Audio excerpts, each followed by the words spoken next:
Mi consulta era la siguiente. Estuve viendo un video en YouTube de uno de esos pastores que son muy valientes por YouTube, pero nunca quieren debatir con el Padre Toro.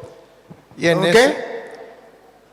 he visto un video en YouTube de un pastor que, como muchos pastores que son muy valientes en YouTube, pero nunca quieren debatir con el Padre Toro. Y ese pastor decía que él descubrió que había sido que Pedro jamás fue papa y ni siquiera estuvo en Roma, y como prueba lee la carta de Pablo a los Romanos, capítulo 16, versículo del 3 al 16, en donde Pablo le saluda a muchísima gente, pero a Pedro no le saluda. Entonces él llega a la conclusión con eso de que Pedro nunca estuvo en Roma, y que si estuvo ahí se fue solamente para ser ejecutado, solo para morir, pero nunca fue papa ni obispo. Eso, entonces yo quería preguntarle cómo podemos rebatir eso, padre. Debe primero decirle que a nosotros no nos importa si Pedro estuvo en Roma o no estuvo en Roma. Eso es lo primero. Que a Petronilo le patina el coco. Eso no es doctrina de la Iglesia Católica. La doctrina de la Iglesia Católica no dice el cristiano tiene que creer que Pedro estuvo en Roma. Eso no es doctrina de la Iglesia Católica. La doctrina de la Iglesia Católica es que Pedro fue el Papa, y eso sí lo puedo comprobar. ¿Por qué los protestantes inventan que la doctrina de la Iglesia es que Pedro estuvo en Roma? Eso no es verdad. Nosotros no afirmamos que Pedro estuvo en Roma. Nosotros afirmamos que Pedro es el Papa de la Iglesia Católica, que Cristo lo fundó. Pero ellos dicen, ajá, entonces ¿por qué el Vaticano está en Roma y el Papa está en Roma? Ah, eso es interesante, esa pregunta. Y eso es otra cosa. Los protestantes escuchan cantar el gallo y no saben dónde. Que el Papa está en Roma, que gobierna la Iglesia desde Roma, que el Vaticano está en Roma, eso sí es verdad. Que Pedro fue a Roma, ¿qué nos importa? Ahora, ¿por qué el Vaticano está en Roma? Porque han de saber los protestantes que cuando Jesucristo mandó a predicar el Evangelio, el mandato fue, vaya, prediquen el Evangelio a toda criatura.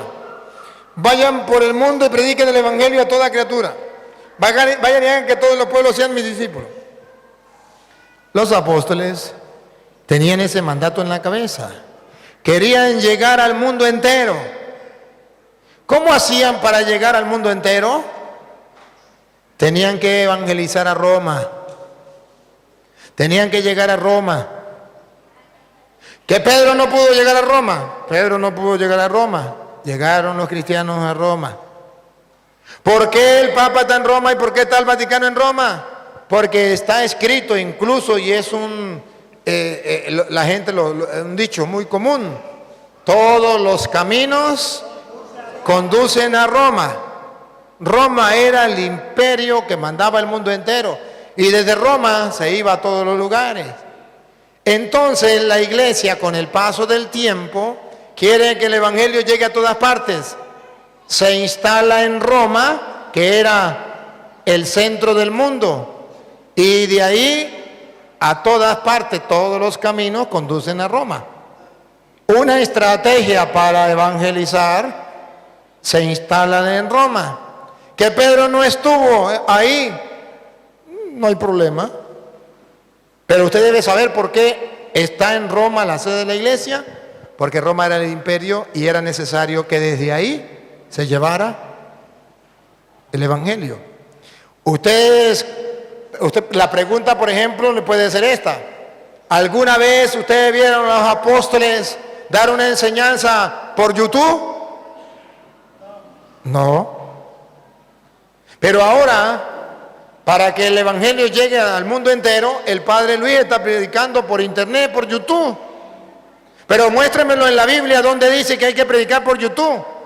Si Pedro no conoció YouTube y los apóstoles tampoco el internet, eso es verdad, y a mí qué me importa. A mí lo que me importa es que el YouTube ahora es el camino para que el evangelio llegue al mundo entero. Y eso le importó a los primeros cristianos. No existía YouTube, pero existía el Imperio Romano y de ahí podían llegar el evangelio a toda criatura. Y por eso se instaló en Roma. Esa es la razón. Que Pedro no es el Papa. ¿No han leído Juan 21:15? Deben saber los protestantes que Papa significa el papá, el jefe, el pastor, el guía, el encargado, el dirigente, el líder. Póngale usted el nombre que sea, pero el encargado de la comunidad. Y vamos a ver si Jesús lo nombró Papa, jefe, pastor, guía, como usted lo quiera llamar. Juan 21:15. Después de haber comido, preguntó Jesús a Simón: Simón, hijo de Juan, ¿me amas más que estos? A Simón, siga. Respondió él: Sí, Señor, tú sabes que te quiero. Aquí viene cuando lo nombra Papa, para en la oreja. Jesús le dijo: Apacienta mis corderos. Lo nombró Papa. ¿Saben qué significa Papa? Que va a pastorear los corderos de Cristo. Siga. Volvió a preguntarle por segunda vez: Simón, hijo de Juan, ¿me amas? Respondió él: Sí, Señor, tú sabes que te quiero. Le dijo Jesús: Apacienta mis ovejas. Por segunda vez lo nombró Papa. Siga. Insistió por tercera vez: Simón, hijo de Juan, ¿me quieres? Se entristeció Pedro de que le preguntase por tercera vez. Y le dijo: Señor, tú lo sabes todo, tú sabes que te quiero. Le dijo Jesús: Apacienta mis ovejas. Papa significa eso. Un jefe que va a encargarse de las ovejas de Cristo.